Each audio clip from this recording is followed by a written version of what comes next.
Now, we're going to be speaking to Frankie Bridge in just a moment about her new book, Open, which she hopes will get people talking about their mental health. And Frankie joins us now, and it's lovely having you here. And I know it always can't be easy talking about things like this. You're very brave. I said there at the end of that VT there that behind the success, there was something else going on. However, this started a long time before the success, even as a child. Yeah, I think a lot of people assume that my depression and anxiety came from being in the spotlight and being in a pop group, but I always say I came out of the womb anxious. I was just always like that. I just used to overthink things as a kid and always think the worst. So, yeah, I think it's just in me. And so when you got into S Club Juniors, you say that was a happy time. Yeah, I think because we were so young, I was so oblivious. There was no social media, press weren't really allowed to write about us. So for me, I was just doing something I'd always wanted to do. Yeah. And you have no idea how big things are when you're young, do you? You just kind of get on with it. And it wasn't until I was older and looked back and I was like, God, we performed in arenas and, you know, we were quite successful and when you you don't were realise young, that. what did your grandmother call you? She called me Sunshine and Showers. Which is now tattooed on my back, much to my parents' dismay. But when I was younger, I didn't really realise that was just the perfect description for me. It was like she was the only person who got me. Because I was either really happy and loud and in your face, or I was really quiet and a bit down. But also, I guess, when you were a child, we didn't really have the understanding of, you know, anxiety that we do now. It wasn't a word we necessarily used back then. We didn't have the language for it. So actually, your grandmother kind of was spot on with what she was saying. Yeah, which and is it's funny. quite a beautiful way of saying it, really.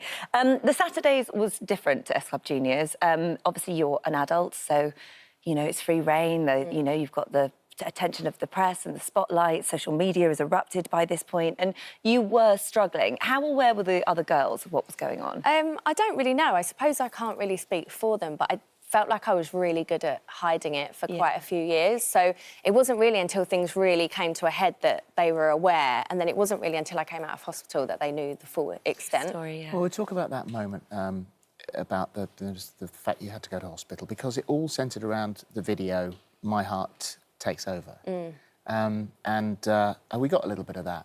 Yeah, let's have a look at this. And you're in Iceland, aren't you? Yeah. And So you tell look us at what's this. going on now, at this moment in your life. I had just decided just before this video that I was going to go into a psychiatric hospital, but this was the last job that I needed to do. So when I landed back from Iceland, I was going straight into hospital from there.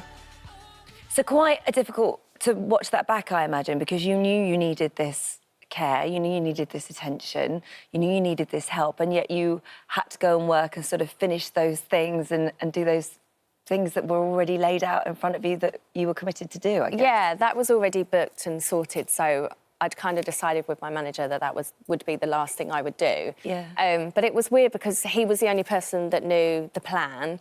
And although I look at that and I see just kind of a shell of myself, I remember just feeling a sense of relief that I knew when I got back things were hopefully going to be sorted out. Well, you were voluntarily in hospital, Yeah. so there was a sense of a little bit of freedom there, but you were being taken care of. Yeah, so that was nice. I could leave when I wanted to and people could come and see me, but for me it was nice to be able to just hand the responsibility of myself over to other people. When did you tell your parents you were in hospital?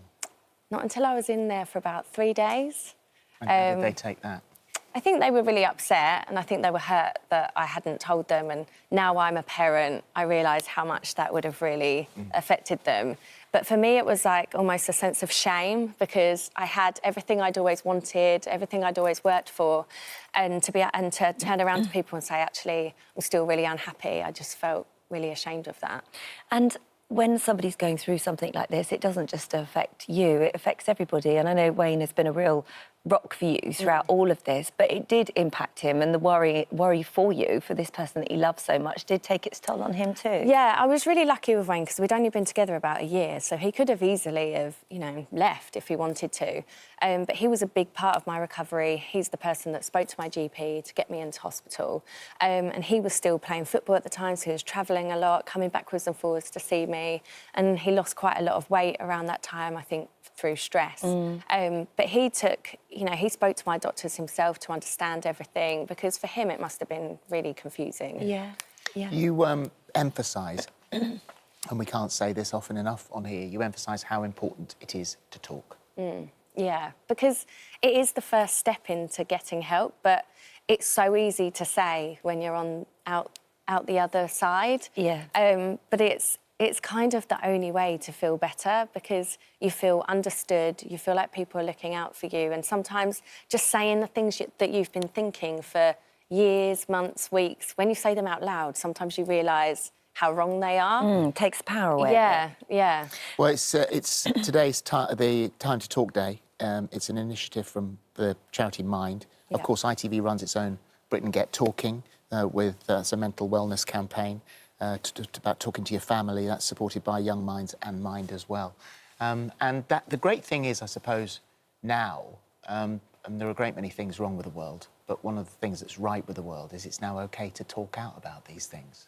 Yeah, time has come on so much with that. I think people are definitely more open about talking about it. People are more understanding. There's not such a stigma there. I hope you also realise, excuse me, there's no shame. No, I know that now. At the time, I didn't, but I do know that now, because I understand that it's an illness. And in the book, I've got Mal and Mike, my psychiatrist, and my therapist, and they explain things in a way that, you know, you understand it's an illness. It's not just that you're wrong or broken, so... So I guess for going forward, once you get that treatment that you need, it's about managing it. I mean, how does life look now for you? Most days are fine for me, you know, because I know how to manage it now. For me, I look at things quite medically. I know that I have a chemical imbalance. I take medication. I go to therapy if I need it, and I go to the gym or go to walks, and I do the things I know that help. Well, you say you go to walks. I mean, Quite the walk. you actually, you're doing a 100-mile trek. Yeah. We were talking to Rob Rinder about this a couple of days ago. Yeah. This is a frozen lake in Mongolia for sport relief. And you're going with... we can actually say that this morning's Dr Zoe is going along as well Yeah, now. she is. Judge Rinder, as I said, Nick Grimshaw, Louise Minchin, Christian Gurumurthy and Sam Womack. Those are the ones that What have an been... experience that's going to be. Have you done training? No, because I've been promoting my book, so I've had no time. I'm really excited.